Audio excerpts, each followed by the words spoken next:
Dear viewers, السلام علیکم ورحمۃ اللہ وبرکاتہ۔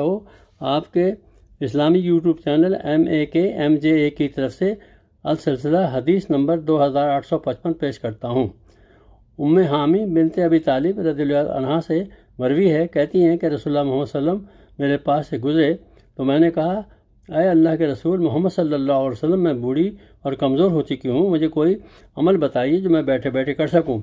آپ محمد صلی اللہ علیہ وسلم نے فرمایا، 100 مرتبہ سبحان اللہ کہو، یہ تمہارے لیے اولاد اسماعیل میں سے 100 غلام آزاد کرنے کے برابر ثواب ہے، اور 100 مرتبہ الحمدللہ کہو، یہ تمہارے لیے 100 عدد تیار جنگی گھوڑے اللہ کے لیے دینے کے ثواب کے برابر ہے، اور 100 مرتبہ اللہ اکبر کہو، یہ تمہارے لیے نکیل ڈالی ہوئی مقبول اونٹیوں کے برابر ثواب ہے۔